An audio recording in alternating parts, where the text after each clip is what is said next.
All right, we're in chapters 25 and 26 of the book of Exodus as we're making our way through. We are starting into the tabernacle section as per our outline by Baxter. We have covered the Exodus, which is the theme of the book, and then we've covered the law section as per this outline, and now we're getting into the tabernacle itself. We're looking at the design of the tabernacle, the elements that make up the tabernacle, the furnishings. We'll see that it was delayed, and then we'll see it was completed, and that's the story we're going to end on. So let's review some of our chapters. We won't hit every one of these in interest of time, but chapter 1. The children of Israel are where? And they're suffering. Very good. Chapter 3. Chapter 2 is about Moses' birth. 3. Yeah, it's where Moses was called to deliver the people. Chapter 4 had to do with his trip. Chapter 5, his request to Pharaoh. 6 had to do with the assurance to Moses and Israel. So chapter 7 now. What's it about? All right, there's the first plague. And then there was the 3rd, 4th, and 5th, and the 5th, 6th, and 7th, and the 8th and 9th, and then the announcement of the 10th. Chapter 12 is about what? Passover and the 10th plague. Then in chapter 13, the first. And in chapter 14, the actual crossing of the Red Sea, the Exodus. That's the highlight of the book as far as the title of the book goes. That's not the only important thing. Chapter 15, because of that deliverance, what did they do? Celebrate. Here's a song of deliverance. Chapter 16 had to do with God doing something for them. Manna from heaven. Chapter 17, because they complained, they were given, yes, very good, water from the rock. Chapter 18 was Jethro's advice. They came to Mount Sinai. In chapter 20, the servants of property and violence, etc. And then there's the ratification of the law. At the end of chapter 24, what happened? Moses was called to come up on the mountain. And he was there for how long? All right, now what we have in chapter 25 for several chapters following is part of that 40 days. So don't get mixed up and think he's been up there for 40 days and 40 nights. That's over. This is new events. This is going on. This is the instruction God is giving while he's on the mount. When he comes off the mount, what chapter are we in? 32. 32, when he comes off the mount, that's where he sees the golden calf and throws the stones, tablets of stone down. So he's not come off yet. So from here to chapter 32 is what God's telling him while he's on the mount. Make sense? All right. So let's get into chapter 25.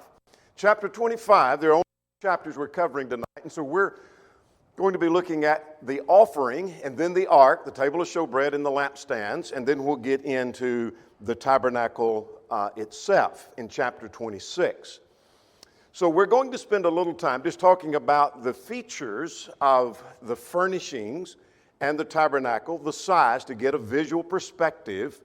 And we're going to talk about some parallels, some significance to that, because that's going to be important when we get further in the book. Not that we remember the exact size, but I want us to get a visual of the reality. That's the point I'm wanting you to see. Not just that you're going to remember 3 months from now. I remember the exact size of the ark. I remember the exact size of the table of the showbread. I have a general idea of the size of the lampstand, but that you get a vision of reality here. Does that make sense? All right. So let's get underway. What we have in verses 1 to 9 for the tabernacle. So let's see what takes place here. God tells him to go to the children of Israel, and they're going to give an offering. What do you learn from verse 2? This is going to be from the heart. This is a willing offering. This is not taxation. It's not that you're going to take a certain percentage from each person, as happens with taxation. and they are to pay this whatever percentage is, and so they're forced to pay. This is a willing offering that they're going to willingly give. And so there's something practical to learn as we look for those, that our sacrifice to the Lord ought to be willing and from the heart, and not something that we feel like we're forced. But what are they to bring? Verse 3. Gold, silver, and bronze, blue and purple scarlet yarns, goat's hair. Ram skin, badger skin. We'll come back to badger in a moment, what that may or may not be. And acacia wood. Acacia wood is still prevalent today, able to purchase that even in our own country, but quite common in the Mideast. They're also to bring oil, spices for the anointing oil, and sweet incense and stones that would be set in the ephod. We haven't got to that yet, in the breastplate for the priest. And they will make for me a sanctuary, a sacred place. And so we're going to build the sanctuary, God says, that I may dwell among them. This was representative of God dwelling. The presence of God was in all places, in one sense, but there was the presence of God in the tabernacle. And there was the pillar of cloud that hung over the tabernacle that we'll talk about later, not tonight, but in other chapters, which represented God's presence with them, and where that was is where God's presence was. So there's more than one sense in which God was present. We'll talk about the mercy seat where man meets with God, and the mercy is shown. We'll get to all of that a little bit later. But let's get to verse 9, then we'll go back to the badger. And you might get ready to underline, because this will be important as we make a parallel to some things in the New Testament. According to all that I will show you, that is the pattern. Underline the word pattern. You want to remember that. Of the tabernacle, and the pattern of all of its furnishings, just so you shall make it. Now let's start with verse 9, then we'll go back and comment on badgers. What do you learn from the pattern? God said, I want you to build this, the tabernacle, according to the pattern.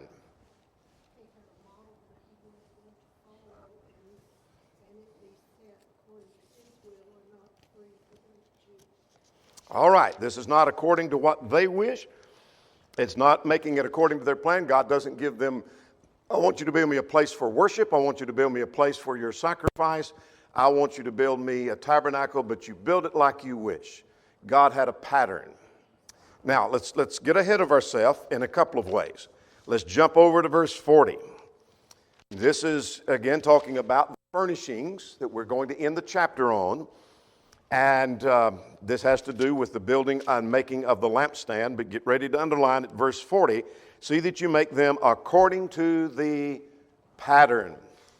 Now, let's jump on over to Hebrews chapter 8 and verse 5. And here's the practical observation about that. We're going to learn something from Hebrews 8 about the value of knowing this information in the Old Testament.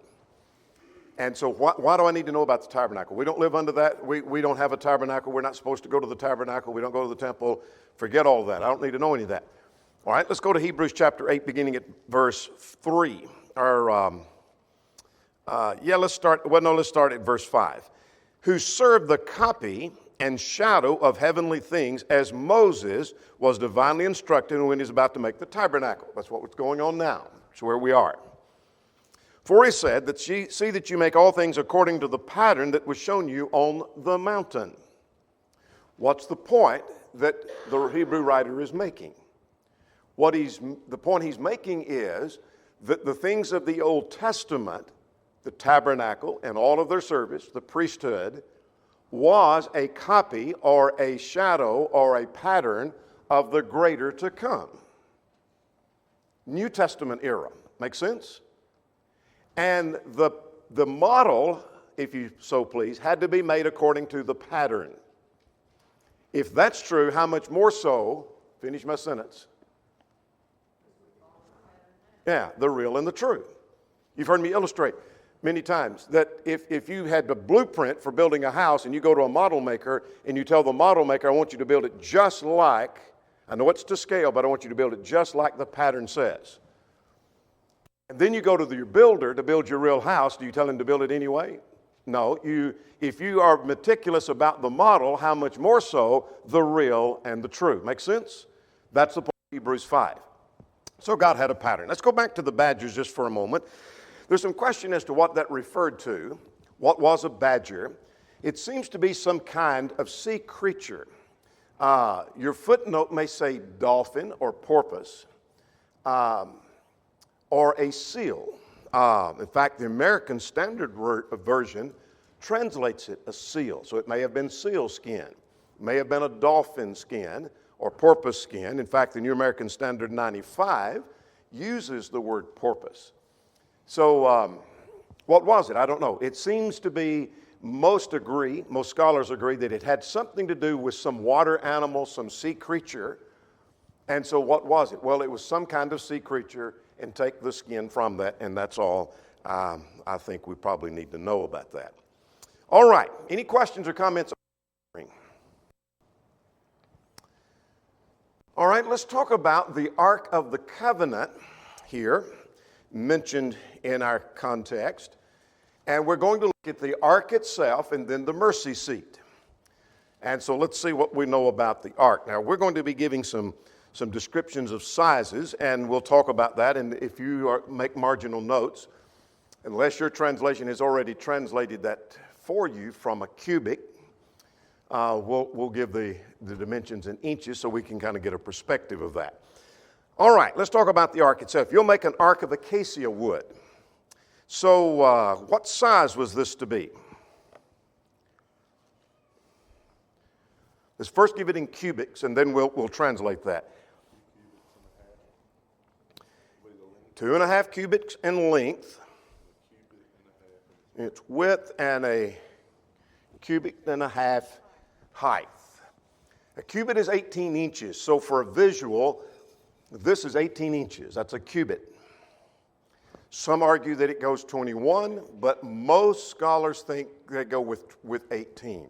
So across the board, probably 80%, 70%, 75% would say, and I'm just guessing at that, would say 18 inches. So that's a cubit.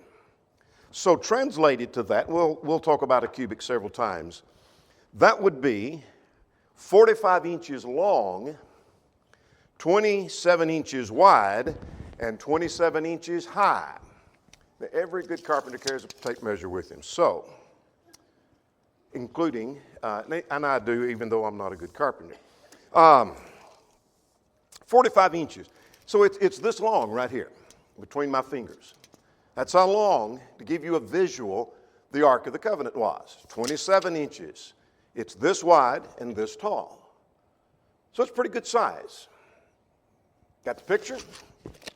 All right, here's a visual of the Ark of the Covenant. What else do we know about the making of the Ark of the Covenant?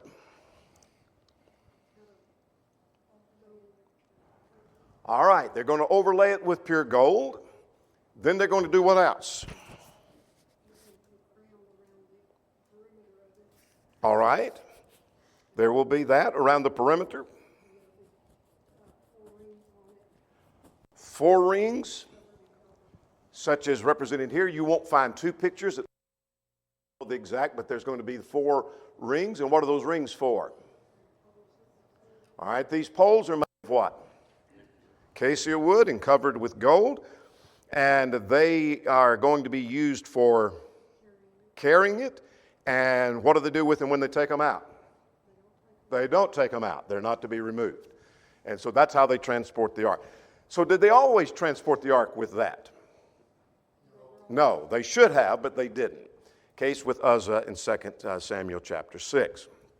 All right. And what's going to go in that? Verse 16.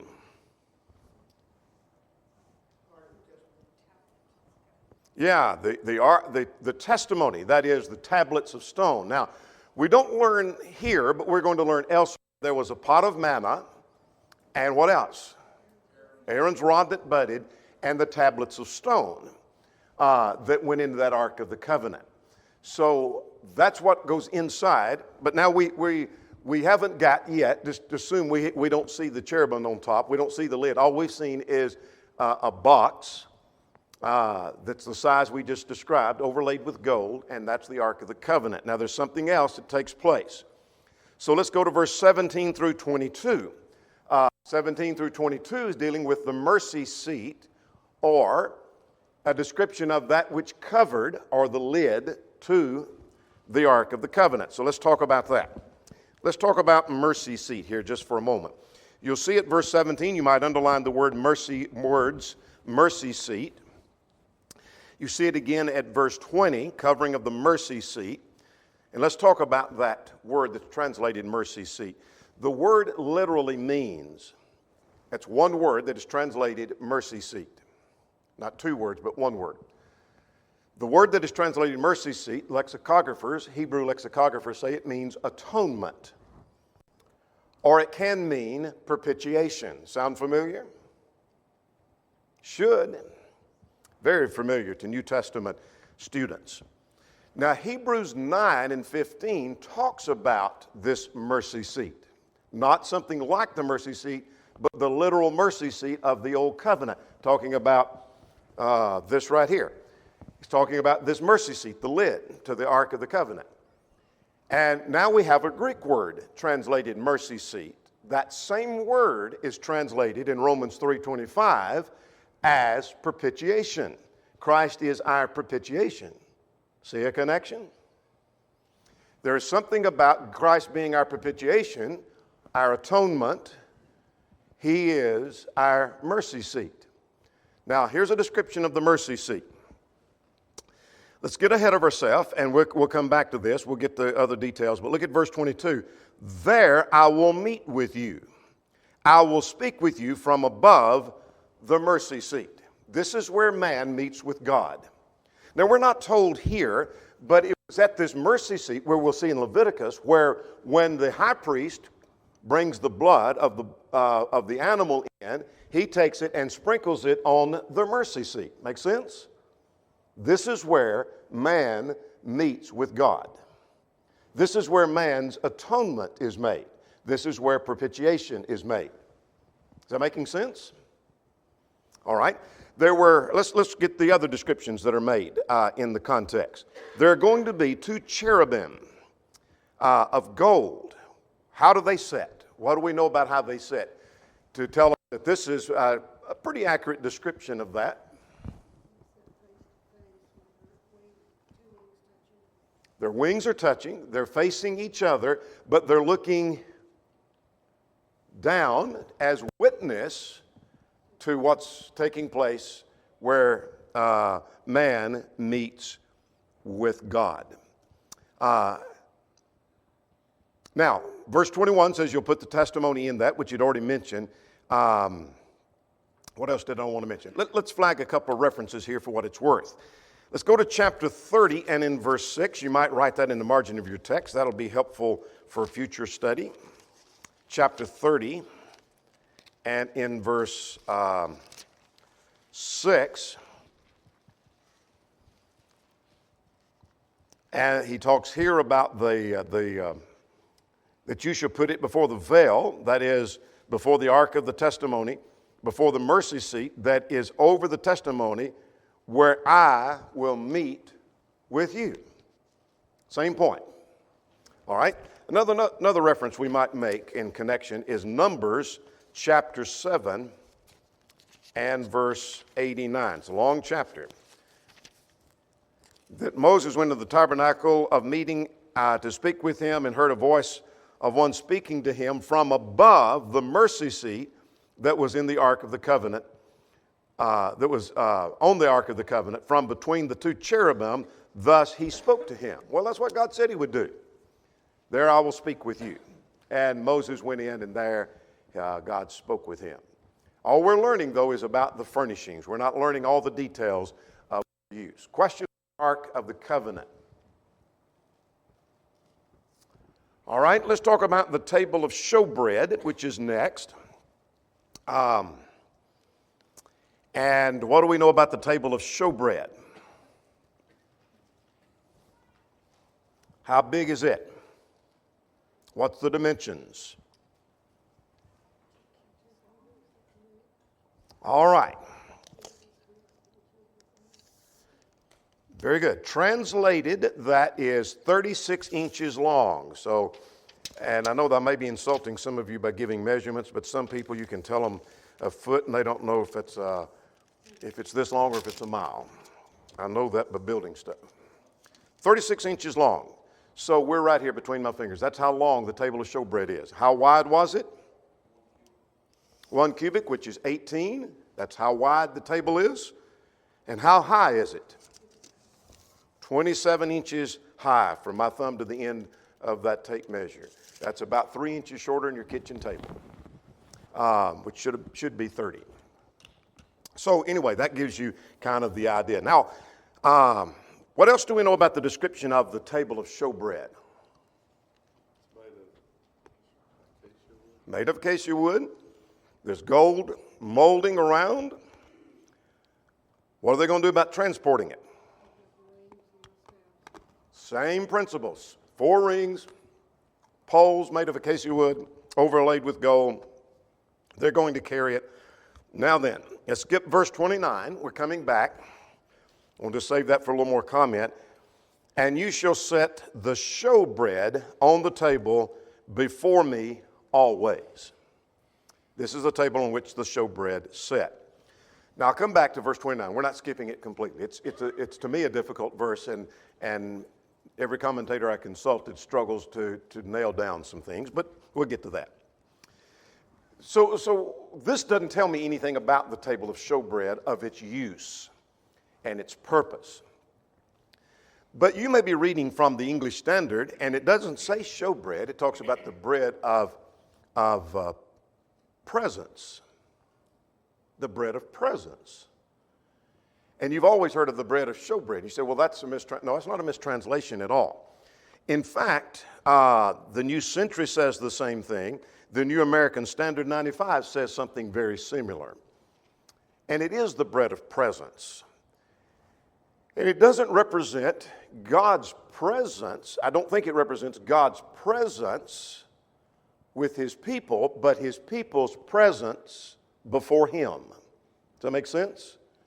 God's presence is represented in the most holy place. This represents, because we're not told here, but what's setting on the table? 12 loaves of bread that represented the 12 tribes. That's the children of Israel. And so it seems to represent, by the bread of presence, this is a reminder of they are in the presence of God. Does that make sense? It is the bread of presence, the bread that is the showbread. Now let's look at Leviticus 24 just as a little connection. We're not going to get every detail. We don't have time to do that. We're going to learn more about each one of these elements. But Leviticus 24 verses 5 to 9, we learn what goes on the table. And so there will be 12 cakes. That's the bread we're talking about. And 2 rows, 6 in a row. So that's why we have represented here six loaves and 6 loaves. And there was to be changed out every Sabbath. And this would be for an everlasting covenant. But notice verse 8, every Sabbath you shall set it before me and be taken from the children of Israel. And it shall be for Aaron and his son, they shall eat it in the holy place. From the offering of the Lord made by fire, by a perpetual statute. Again, we have the idea, I think, of God's, them being in the presence of God. That's the idea, I think. Now, you may disagree and have at that as you wish. We've got to talk about verse 29, what verse 29 is about. And you say, well, I see a little difference. The table of showbread, the bread, but there looks like something has been added to that. And so the reason for this picture being that way is because of verse 29. We don't talk much about verse 29 or the contents. That in the discussion of the table of presence or table of showbread, you'll make dishes, its pans, and its pitchers, and its bowls for pouring. And you should make that of pure gold. So, as I often say, what is that? And the answer is, I don't know for sure. And I'm not sure I know anybody that does know for sure. But we have some good conjecture, I think. Several think that the dishes may have reference to something that the bread sat upon, not just the table, but some kind of plate. that the pitchers and the bowls for pouring may have been for the drink offering. Can I prove that? No. That's why I called it conjecture. That's just a possibility. Others think that it may be for the use with incense. Chapter 37 of the same book, Exodus 37, and in verse 16, he mentions these again, but we don't have much more information there. So this is not really going to help us, just kind of a cross-reference, where he talks about the table of showbread. You're going to overlay it with pure gold, and the utensils that were on the table, its dishes, its cups, its bowls, and picture for pouring. For drink offering? Maybe. Was incense involved in some of those elements? Maybe. I'm going to have to leave it at that because I'm going to have to start making up some stuff to say much more. So I don't know what else to say about that. I don't know. I just don't know. Insight? Is there a passage I've missed? I don't mean that as a challenge, but if maybe I've overlooked and there's one over in Leviticus that you flagged and you say, here's your explanation, and I've just missed it. I don't know. I don't know what to do with those.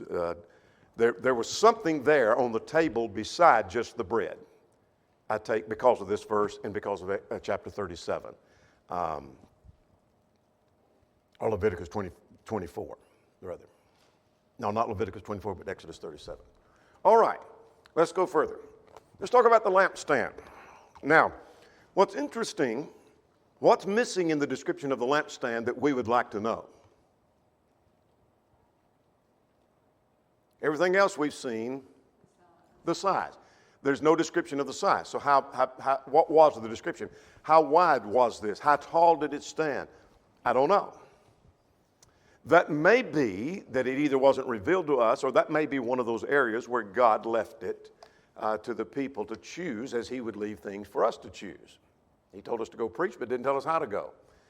We can walk, we can ride, we can do whatever. But anyway, be that as it may. We're going to make a lampstand. So what's it going to be made of? It's going to be made out of gold. So they're going to melt the gold and pour it, right? No, it's not going to be poured. You're right. It's going to be hammered. And so this is going to be a hammered work. And so it's going to look something like this. Or perhaps this one's even better. So let's talk about these descriptions here for what it may be worth and try to get through those quickly. There's some discussion as to what the bowls have reference to, or the knobs have reference to, rather, not the bowls. But in essence, what we're seeing, I'm looking for a statement here. In verse 33, talks about the almond blossom. In other words, there's to be this lampstand, the central stand, and there would be flowers hammered out on that. But what comes out from that? He mentions there had to be 3 branches on either side. So you had 3 branches coming out on one side and 3 on the other. It mentions the almond flower, perhaps something looking like one of these almond flowers. Then at the top there would be something to contain oil, so for burning. What was the purpose of the lampstand? Not really a lot said about that, but there, verse 37, is to give light, because the tabernacle is going to be covered and it's for the giving of light. Now, it was a pretty good size, and I don't know much more to say about the description of that other than what you read right here, but this is a pretty good description, a pretty good artist rendition of what this said. What did it look like exactly? We don't know. I don't know the size. I don't know how the branches came out, but that's a pretty good representation of looking at an artist rendering of that. But let's go to verse 39. It was made of a talent of pure gold. That's about 75 pounds. Pretty hefty lampstand. So did that include some of the utensils that were described at verse 39? Or did that include the lampstand itself? I don't know. But 75 pounds of gold is a pretty hefty piece of work, I'm going to tell you. But that's the lampstand, and we'll talk about its location here in a minute. All right, now we have already flagged verse 40. This is to be done what? According to the pattern. All right, let's go to chapter 26. So let's see if we can get through the tabernacle, the description of the tabernacle, its sizes, its description, etc. So I want to start with this, and you're going to come back. We're not leaving that outline, but I do want to flag right here that we're going to look at 4 coverings first. There's the inner layer, there's the outer layer, and then there's the skin coverings, plural. So that makes 4. Make sense? We're going to talk about those 4 first, then we'll come to the boards and the bars. Let's get a picture of the size of that we're going to see just by way of perspective. This is the court of the tabernacle. The description is not given right here, but we'll get to that later, which would be, I'm right down here, at 150 feet long. This is not the tabernacle itself. This is the court of the tabernacle, and 75 feet wide. But the tabernacle itself would be 45 feet long and 15 feet wide. So can you imagine 15 feet? Where I'm standing, it's 13 feet 1 inch from the floor to the ceiling, right here. It's a little more down further. It's more shallow going up. It's 12 feet back there where you're sitting on the back row. So 13.1. So add a couple of other feet to this, and this would, if you were standing beside the tabernacle, it goes bigger than from here to the ceiling. That's pretty good size. And 45 feet long. Now, to make a comparison, this is the American football field, 160 feet wide, 300 feet long. Am I right about that? I think, I'm not a sports fan, I believe that's right. Anyway, gives you a perspective of the size of the tabernacle itself. So when we talk about the court of the tabernacle, we're talking about this outer court that we'll get to later. That's not mentioned in our text tonight. We're looking at the tabernacle itself right here in our description. So let's talk about what we see in chapter 26. There's first of all verses 1 to 6 that we've looked at in our, there's this inner layer of the curtain. Now, what I want you to notice is these layers. You see the 4 layers? Starting right here, there's the first layer and the second and the third, and then the top one, which is the 4th. Those layers of curtain, that inner layer, let's talk about that inner layer. A little closer look at that. That's not the one I want. Let's come a little bit further, right here. All right. This inner layer, what's it made of? It's made of fine linen thread, blue and purple. And as they weave it together, what are they to put in it? Cherubim, you shall weave in them. So how big is that to be? They're to make 5 curtains that are 42 feet by 6 feet. That's pretty good size. And you're making 5 of them. And what are they going to do with those 5? Put them together. And then they're going to make another 5. And what are they going to do with that? They're going to put them together. Now, you might take notice of this. There's some significance, I think, to this. At verse 6, they're going to clasp them all together with all of their loops that they may be one tabernacle. Think that says anything about unity and harmony? This is one. This is not divided. That it's one tabernacle. We're putting it all together. So that's that first layer. So this is the layer we're talking about right here.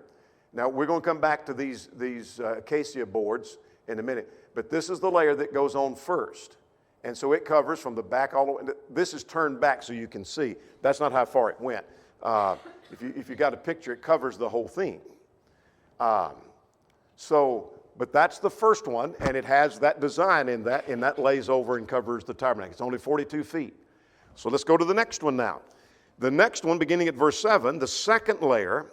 This is the outer layer, but it's not the final layer. This is the outer layer of the linen.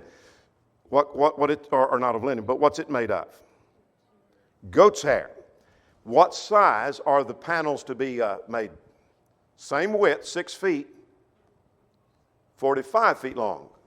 Means it goes longer, it goes further.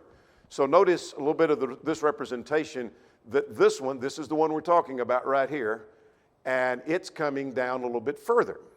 So it covers more. and it's made of goat's hair. And they were to put them together. All right? And they were to put it on one side and on the other. By the way, for what it's worth, always remember when you're looking at the tabernacle, that's not what I want. This right here is the entrance way. We'll get to that in a moment. And this side over here is always to what direction? To the north. It's always to the north. Actually, the north is this way, isn't it? I believe. Anyway, it's always facing north. Make sense? So they entered on the east side. Always that went to the north. All right. Now let's go to the next one. Verse 14 only mentions two. There's only one verse given to these two. So here are these skins that are made of, covering that's made of ram skins dyed red for the tent. And then there is a covering of badger skins above that. Now I want to go back just for a moment. That second layer was to be made not of 10 panels, but of how many? Well, I don't have a representation of this on the screen. I couldn't find one. It was made of one more panel. There were 11 panels put together, wasn't it? And so that 11th panel, instead of hanging over the front, was to be turned back and doubled on the front of the tabernacle. Remember that? So you put down the first covering, the second covering, turn that panel back. Now we're ready for the ram skins covering, dyed red, and then the badger skins, whatever that was. And if it's a sea animal, it would make sense, though the text doesn't tell us, some conjecture, so warning, this is a little bit of conjecture, there's going to be some protection from water in the rain. If it's dolphin or seal skins, would make sense. And so that's the final layer that goes on that. Now, that's the preparation of making that, but they don't have anything to put it on yet. So he's going to give them instructions about that. Let's get to that. So starting at verse 16 now, verse 15 rather. They're the boards and the bars. All right, let's get the boards and the bars. Went the wrong way there. Here we go. I'm not sure this is the best representation, but this is a pretty fair representation of these boards. So let's get the picture of the boards. Each one of these acacia boards, now I know we're flipping back and forth, but these are the boards we're talking about right here, that they're put together, and we'll see how many they were. In fact, let's get that. The size of them were 15 feet high. Again, that's 2 feet longer than standing right here. We'd poke a hole 2 more feet through the roof. All right? Through this ceiling, rather. And they were 27 inches wide. How many boards are they going to make? Verse 19, they're to be 18 and 19. 20 boards for one side, for the south side. 20 boards for the north side. And how many for the back? 6 boards for the back. Verse 23 adds 2 more boards for the corners. I take it that it's something like this right here. See how this is doubled up at the corner? And then there was a gold ring, what was it called? It's not cold socket, that would hold those together. This is movable. They're not securing these permanently because this is a tabernacle. This is a tent. They're going to move it. Take it down, move it, take it down, move it, take it down, move it, kind of thing. All right. So what else we want to mention? Oh, notice the sockets. Verse 25. I put this here because very few drawings of the tabernacle show anything about the sockets. This little area right here, this little white stuff down here is probably supposed to be the representation of the sockets. The sockets had something to do with standing up these boards. I don't think this is an accurate representation, but it talks about tenons. What's a tenon, Jared? You're a woodworker. What's a tenon? It's a joint. It's a protrusion out from the wood that slips into something else, slips into a hole somewhere. Well, this artist has put the tenon on the side, so they're jointed, but the indication seems to be the 2 tenons were at the bottom to go into the socket made of silver. Does that make sense? And so they put that in, and so they join the boards together. All right? So they have 20 boards on the one side, 20 on the other. Now, let's drop down to verse, let's see, verse 30. You might get ready to underline. You're going to raise the tabernacle according to its pattern, right there. All right, let's go further. Now, there are, before we get through with let's back up. I jumped ahead of myself. Let's get to verse 26. There's something else about this, the walls of this before they cover it. What do they got on it?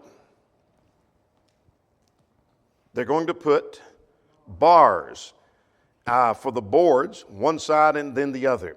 And so every artist draws a little bit different picture. And there's one right through the middle that goes from end to end. So there's to be 5 bars. This artist put 2 at one end, 2 at the other end, and then this one goes down the middle. Well, I know the one down the middle goes from side to side, and he did the same thing here. Is that the way it was? I'm not sure. But there were 5 bars on each side that they hold this together, and then they take it back down for transportation. Quite an elaborate setup. Let's see now, beginning at verse 31, what are we seeing? There's the veil. What's it made of?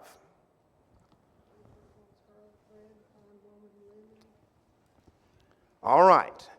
Yeah, this is, it's made of blue and purple scarlet yarn and fine linen. Very good. And what's going to be on it? Verse 31. Design of the cherubim. We're talking about this veil right here that separates the holy place. This is the holy place wherein we have the lampstand. Now, we haven't talked about the altar of incense yet. We'll get to that later, so just ignore it. We have the lampstand, we have the table of showbread, and the Ark of the Covenant. And so what separated the most holy place from the holy place was this veil. Who could go through the veil? The high priest. No one else could go through there. All right. Now it was to be hung. This veil was to be hung. How? Upon 4 pillars of acacia wood. So there's 4 pillars. In other words, think of them as columns or posts that go across there that they hang this curtain or veil.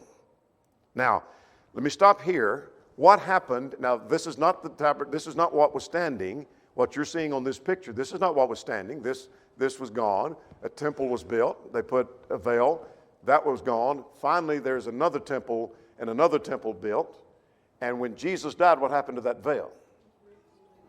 It ripped from top to bottom, indicating the access to the most holy place is now made available through Christ. Does that make sense? So Hebrews parallels this to the church and this to heaven. He's passed into the most holy place, into heaven, to make intercession for us, etc. Make sense? All right. Let's finish up here by noticing verses 36 and 37. Now what's being built or what's being made? It's not called a veil, but it's very similar. The screen. We're talking about this right here in the front. If you can see my little dot circling, it's what covers the front. That would be basically, I'm not trying to be flippant, that's the front door to it. That's how they got in, through that veil or through that screen. And so they're going to make a screen. What's it going to look like?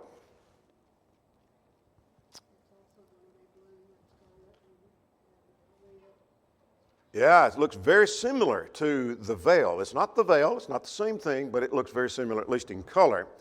And they're going to make the screen on 5 pillars of acacia wood. Now, these little short pieces here are just cut off for our visual, but picture these pillars or posts or columns of acacia wood, 5 of them going across there, and that's going to hold up this screen that allows them to go through. And there's going to be sockets of bronze for them to set up on. All right, questions or comments? Our time is about gone. Anything practical that you learned from these chapters?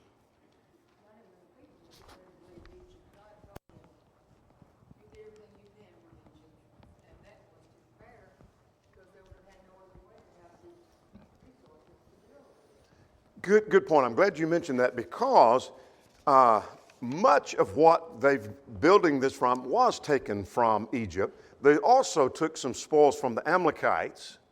And then we're talking about in excess of 1 million people who've been able to acquire from just their labor, et cetera, through their work, et cetera. They've been able to acquire some, but most of it did come out of Egypt when they took the spoil. And now they have the things to build the tabernacle of God. All right, we're going to stop. Go ahead.